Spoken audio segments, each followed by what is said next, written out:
Hi. മൊത്തം ചക്കപ്പഴത്തിന്റെ മണാണ്.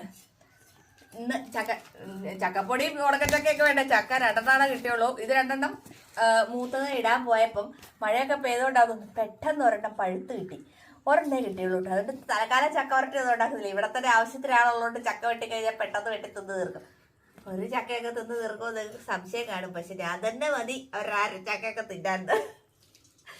അപ്പം നമുക്ക് പച്ചയൊക്കെ വെട്ടി എന്തായാലും നമുക്കിപ്പോൾ ഉണങ്ങാനുള്ളതല്ലേ. ഉണക്കച്ചക്കയും ചക്കപ്പൊടി ഉണ്ടാക്കാനുള്ളതാ. അതിനുള്ളതാ ഈ ചക്ക. പക്ഷെ ഇത് നമുക്ക് വെട്ടിക്കട്ടെ. ഈ വർഷം അച്ചാച്ച ചക്ക വെട്ടാത്തോണ്ടാന്ന് തോന്നുന്നു ഒരു സെറ്റായില്ല. ഒന്നും ഒരു ചക്ക തിന്നാൻ ഒരു സുഖമില്ല. ഒന്ന് വെട്ടിക്കൊണ്ടാ. അച്ചാച്ച ഈ വർഷം ചക്ക വെട്ടാത്തോണ്ടേ ഒരു സുഖം പോലെ. ഏതായാലും വെട്ടിയ സ്ഥിതിക്ക് ആദ്യത്തെ ചക്കച്ചള് അച്ചാച്ച തിന്നൂല, ഞാൻ തന്നെ തിന്നു.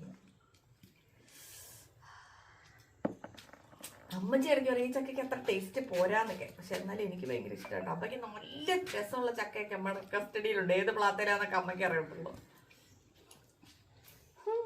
നല്ല ഒന്നാം ക്ലാസ് ചക്ക.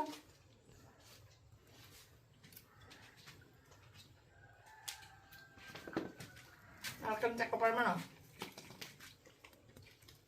ഇതൊന്നും മിക്കവാറും വലിച്ചു കുറച്ച് തിന്നെ.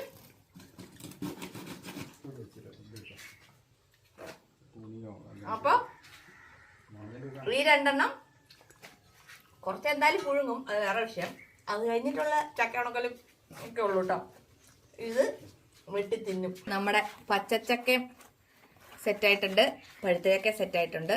പച്ചച്ചക്ക എടുത്ത് ഞങ്ങൾ ഉണങ്ങി സെറ്റ് ചെയ്തെടുക്കാം കേട്ടോ. ഞാൻ കഴിഞ്ഞ ദിവസം കാണിച്ചായിരുന്നു കുറച്ചായതിൻ്റെ ആദ്യത്തെ. ഇത് രണ്ടാമത്തെ ആണേ. അപ്പോൾ ചക്കപ്പൊടി ഉണക്കച്ചക്കൊക്കെ വേണ്ട ഒരു വാട്സപ്പ് ചെയ്തോട്ടോ. Bye bye.